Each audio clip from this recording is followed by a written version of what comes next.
আসসালামু আলাইকুম বন্ধুরা, আমি আজকে আপনাদের সাথে শেয়ার করব টুকরো টুকরো কাপড় দিয়ে কিভাবে ফ্যাশনেবল ড্রেস তৈরি করা যায়। তো বন্ধুরা, আমি এই কাপড়টা বডির উপরের অংশে ব্যবহার করব, আর এটা নিচের কুচির জন্য ব্যবহার করব। আর এই লেসটা নিচের অংশে আমি লাগাবো। আর বডির এই উপরের অংশের জন্য আস্তর কাপড় দরকার হবে। তো বন্ধুরা, আমি এখানে আস্তর কাপড়টা নিয়েছি, আর এই আস্তর কাপড়ের উপর বডির মাপ অনুযায়ী প্রথমে আমি এই কাপড়টা কেটে নিব। এরপর এই আস্তরের কাপড়টাকে দুটো ভাঁজ করে নিব। এবার আমি বডির যে মাপটা হবে সে অনুযায়ী এখানে কাটবো। এখানে কাঁধের মাপ আছে 11 ইঞ্চি, তার অর্ধেক হবে 5.5 ইঞ্চি। এই 5.5 ইঞ্চি বরাবর দাগটা দিব। এখান থেকে হাতের মোড়ার মাপটা নিব 5.5 ইঞ্চি। এই 5.5 ইঞ্চি বরাবর এভাবে করে দাগটা দিয়ে দিব। এই হাতার মোড়ার যে দাগটা দিয়েছে এখানে হবে বডির মাপটা। বডি হবে 24 ইঞ্চি, তার 1/4 হয় 6 ইঞ্চি। তা আমি 6 ইঞ্চি বরাবর এখানে দাগ দিব। এই বডির উপরের অংশের লম্বাটা হবে 11 ইঞ্চি। আমি 1 ইঞ্চি বেশি নিব, তাহলে হবে 12 ইঞ্চি। এই 12 ইঞ্চি বরাবর দাগটা দিব। এবার এই নিচের দিকে কোমরের মাপটা হবে 22 ইঞ্চি, হবে 5.5 ইঞ্চি। এই 5.5 ইঞ্চি বরাবর এভাবে করে দাগটা দিয়ে দিব। এবার এই দাগটা আর উপরে যে হাতার মোড়ার এদিকে দাগটা দিয়েছে এই দাগটা সমান করে দিয়ে দিব। আর সেলাইয়ের জন্য এখানে আমি 1 ইঞ্চি বেশি নিয়ে তারপর দাগটা দিয়ে দিব। আপনারা চাইলে 1.5 ইঞ্চিও নিতে পারেন। এরপর হাতার মোড়ার এই সাইডটা এভাবে করে গোল রাউন্ড করে দাগটা দিয়ে দিব। গলার চওড়াটা নিব আমি 2 ইঞ্চি, আর ডিপটা নিব 3.5 ইঞ্চি। আমি গোল গলা তৈরি করব, এর জন্য এটাকে যে এভাবে করে প্রথমে স্কোয়ার ভাবে দাগটা দিয়ে দিব। এরপর এটাকে যে গোল রাউন্ড করে মাছ বরাবর এই গোল রাউন্ড করে এই শেপটা দিয়ে দিব।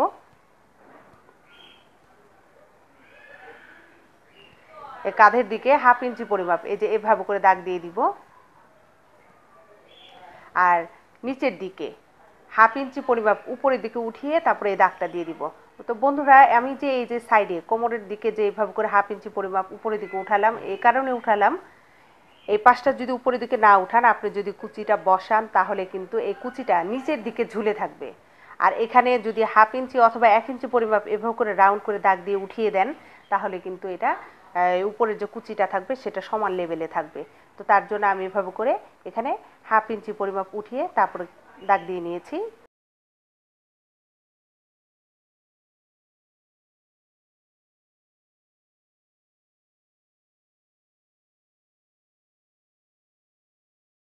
কাপড়টা কাটা হয়ে গেছে। এটা হচ্ছে বডির সামনের পার্ট। এবার আমি বডির পিছনের পার্টটা কাটবো। বডির পিছনের পার্ট একটু বড় হবে, আমি যেহেতু চেন লাগাবো তার জন্য। তো আমি এইভাবে করে দুটো ভাঁজ করে রেখেছি কাপড়টা, তার উপরে বডির সামনের পার্ট এই যে এভাবে করে রাখবো।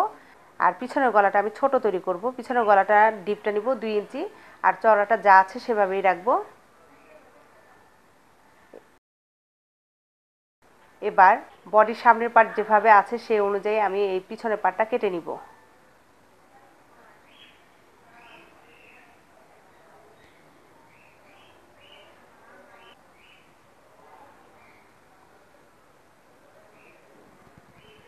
সাইডের জয়েন্ট আছে, জয়েন্টটা আমি কেটে ফেলবো।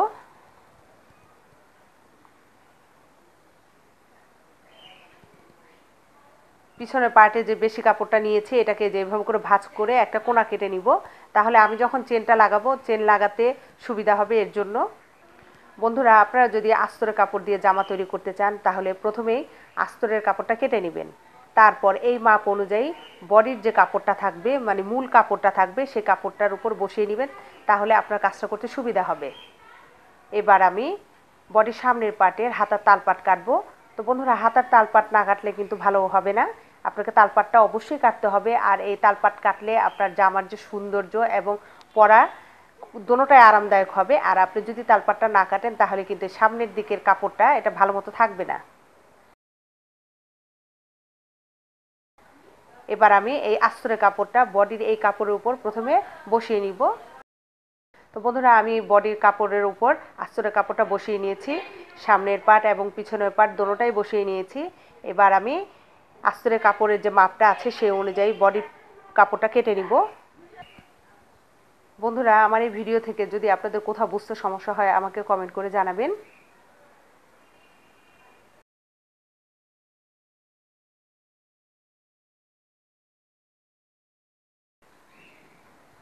যারা আমার এই চ্যানেলে আজকে নতুন এসেছেন তাদেরকে জানাই স্বাগত।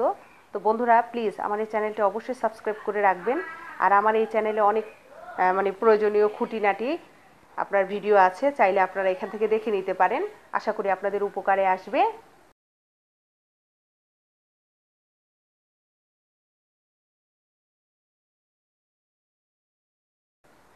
আস্তরের কাপড়টি কাটা হয়ে গেছে। এবার আমি বডির নিচের অংশের যে কুচির কাপড়টা আছে এই কাপড়টাকে দুইটা ভাঁজ করে রেখেছি।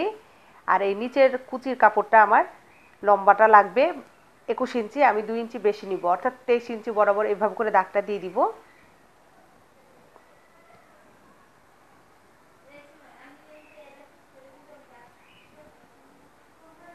তো এভাবে করে 23 ইঞ্চি বরাবর কাপড়টাকে দাগ দিয়ে নিব। এখানে যে কাপড়ের লম্বাটা আছে আমি সম্পূর্ণটাই নিয়ে নিব। তো বন্ধুরা আপনারা যদি চান আপনাদের যে টুকরো কাপড়গুলো আছে এগুলো দিয়ে আপনারা ফ্যাশনেবল ড্রেস বাচ্চার জন্য তৈরি করে দিতে পারেন। তবে খেয়াল রাখবেন কাপড়টা যেন আরামদায়ক হয়, বাচ্চা যেন আরামে পরতে পারে, সেদিকে খেয়াল অবশ্যই রাখতে হবে। আর নিচের ঘেরের মধ্যে আমি এই লেসটা লাগাবো। তো বন্ধুরা আমার জামাটি কাটা হয়ে গেছে, এবার আমি কিভাবে সেলাই করব সেটা দেখাবো। আমি প্রথমে বডির সামনের পার্ট এই যে এভাবে করে রাখবো, তার উপরে পিছনের পার্টের কাঁধ এই যে এভাবে করে রাখবো। দুইটা পার্ট এই যে এভাবে করে রেখে আমি কাঁধের জয়েন্টটা দিয়ে দিব।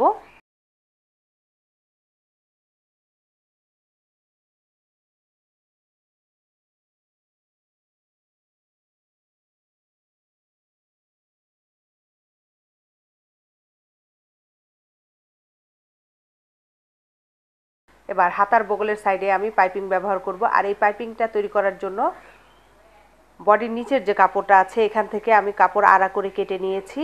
এই কাপড়টাকে দুইটা ভাঁজ করে হাতার বগলে যে এভাবে করে রেখে তারপর আমি সেলাইটা করব।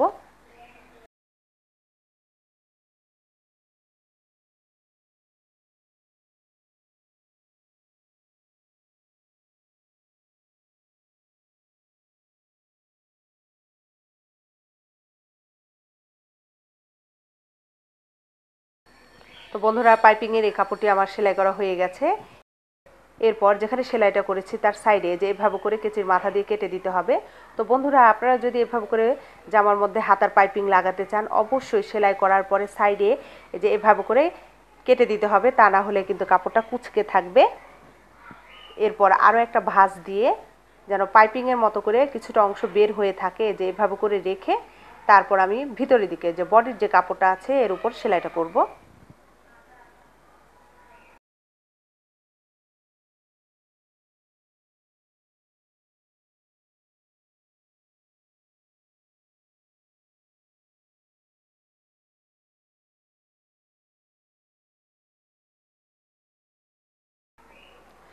তো বন্ধুরা সাইডে সেলাইটা করা হয়ে গেছে, বাড়তি যে কাপড়টা আছে আমি এটা কেটে ফেলেছি। তো এভাবে করে আমি আরও একটা পাশ সেলাই করে নিব। তো দুইটা পাশে আমি পাইপিং লাগিয়ে নিয়েছি। এরপর বডির এই কাপড়টাকে দুইটা ভাঁজ করব, ভাঁজ করে বডির সাইড জয়েন্ট দিব। আর এই জয়েন্টটা দেওয়ার সময় কিন্তু অবশ্যই আপনারা যদি বেল্ট লাগাতে চান বেল্টটাকে যে নিচের দিকে রেখে তারপর সেলাইটা করতে হবে। তো বন্ধুরা আমি এই বেল্টটা আগেই সেলাই করে রেখেছি, আর এই বেল্টের সেলাইটা আপনারা করতে পারবেন, তার জন্য আর দেখালাম না। এই সেলাইটা করার সময় নিচের দিকে প্রায় 1/2 ইঞ্চি পরিমাপ উপরের দিকে বেল্টটা রেখে তারপরে বেল্টের জয়েন্টটা আমি দিয়ে দিব।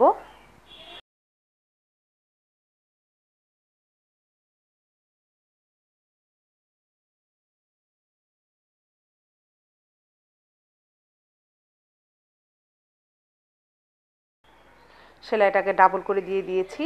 তো এভাবে করে বডির আরও একটা সাইড আমি সেলাই করে নিয়েছি। এবার বডির নিচে যে কুচির কাপড়টা আছে এই কাপড়টার সাইডের যে জয়েন্টটা আছে জয়েন্টটা আমি দিয়ে নিব।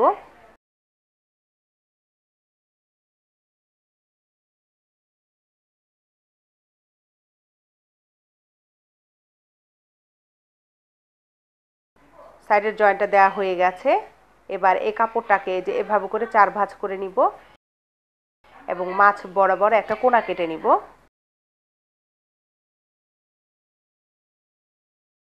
এবং এটার যে মাঝখানে আছে এই মাছ বরাবরটাও কোণা কেটে নিব।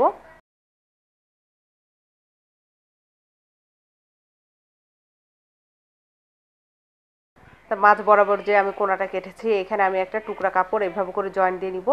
আমি যে চেনটা লাগাবো চেনটা এই যে নিচের দিকে এই যে এভাবে করে থাকবে, তার জন্য চেনটা আপনার যে বডির যে উপরের অংশ আছে তার থেকে যদি নিচের দিকে মানে কুচির যে কাপড়টা আছে নিচের দিকে যদি এভাবে করে থাকে তাহলে বাচ্চা খুব ইজিভাবে জামাটা পরতে পারে। তার জন্য এই চেনটাকে আমি নিচের দিকে বডির যে কুচির অংশটা আছে এই নিচের দিকে আমি নামিয়ে দিব। তো আপনারা যদি চান একটু ট্রাই করে দেখে নিতে পারেন, এটা খুবই আরামদায়ক এবং বাচ্চার জন্য হেল্পফুল। তা আপনারা যদি ইচ্ছে করেন এভাবে করে জামা তৈরি করতে পারবেন। তো বন্ধুরা আমি সবসময় ট্রাই করি আপনাদের যাতে উপকার হয় সেরকমভাবে তৈরি করে দেখানোর জন্য। তা আপনারা ইচ্ছে করলে আপনার বাচ্চার জন্য আমি যেভাবে তৈরি করেছি ঠিক সেভাবে করেই আপনার বাচ্চার জন্য জামা তৈরি করে দেখতে পারেন। আশা করি আপনাদের ভালো লাগবে এবং খুবই উপকারে আসবে।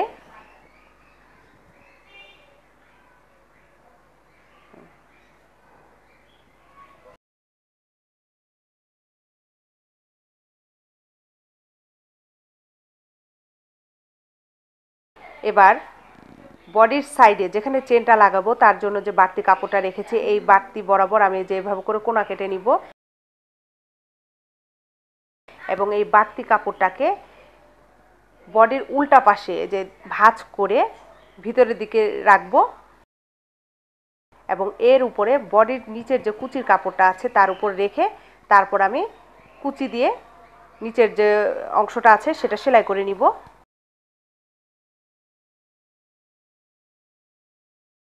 তো এখানে যে কাটা চিহ্নটা আছে এটা কিন্তু যে বডির এই সাইডের এই অংশের সাথে মিলবে। তা আমি এভাবে করে কুচিগুলো দিয়ে নিব।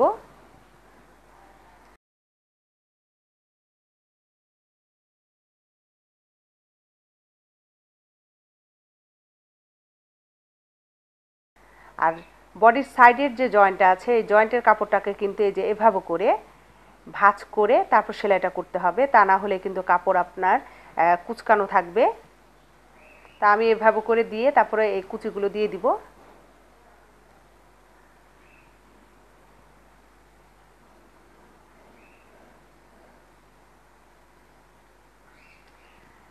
সবার শেষে যেখানে চেনের জন্য বাড়তি কাপড়টা আছে এই কাপড়টাকে যেভাবে ভাঁজ করে উল্টা দিকে রাখবো আর বডির নিচের যে কুচির অংশটাকে এই যে এভাবে করে সমানভাবে রাখবো, রেখে বাড়তি যে কাপড়গুলো আছে এভাবে করে কুচি দিয়ে সমানভাবে মিলিয়ে নিব।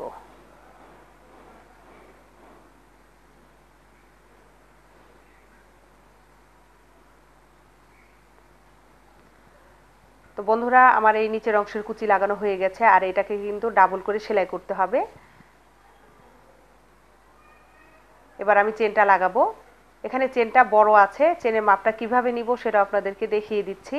এই চেনটাকে যে এভাবে করে মাপ দিয়ে দেখবেন আপনার যতটুকু প্রয়োজন সেই পর্যন্ত রেখে বাড়তি চেনটা এভাবে করে উপরের দিকে দাগ দিয়ে নেবেন আর সেই দাগ বরাবর চেনটাকে কাটতে হবে।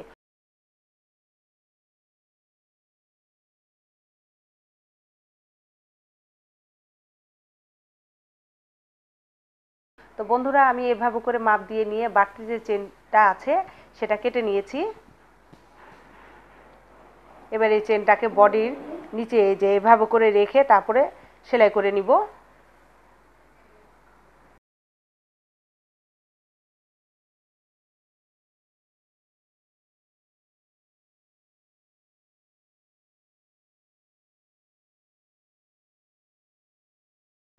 তো আমার চেনটা লাগানো হয়ে গেছে।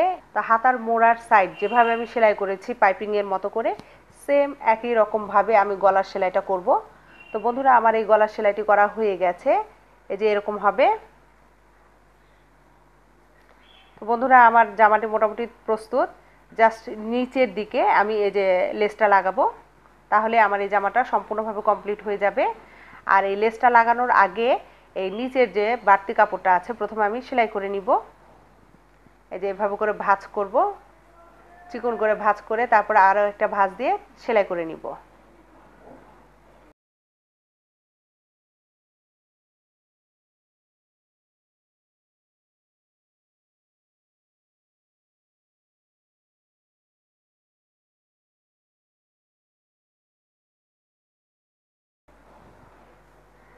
তো বন্ধুরা সাইডের নিচের সেলাইটা করা হয়ে গেছে।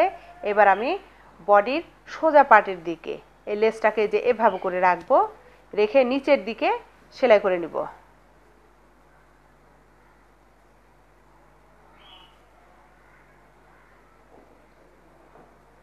আর এই লেসটা লাগানোর সময় অবশ্যই খেয়াল রাখবেন, আমি যে নিচের যে কুচির অংশটা আছে সেটা 1/2 ইঞ্চি পরিমাপ নিচের দিকে বাড়তি রেখে তার উপরে এই লেসটা লাগিয়েছি। লেসটা বড় আছে তা 1/2 ইঞ্চি পরিমাপ বেশি এভাবে করে রেখে তারপর আমি বাড়তি যে লেসগুলো আছে সেটা কেটে ফেলবো। এরপর এই লেসটাকে যে এভাবে করে ভাঁজ করব, ভাঁজ করে সাইডের সেলাইটা দিয়ে দিব।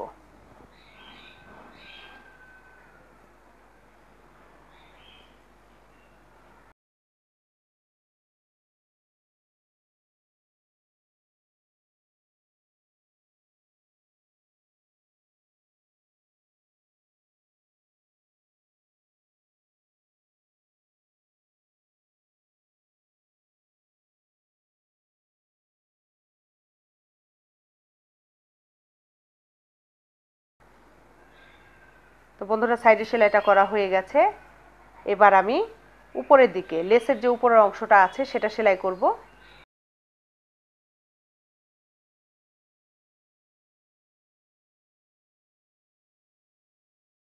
তো লেসের উপরের অংশে সেলাই করা হয়ে গেছে। আমার জামাটি সম্পূর্ণভাবে কমপ্লিট।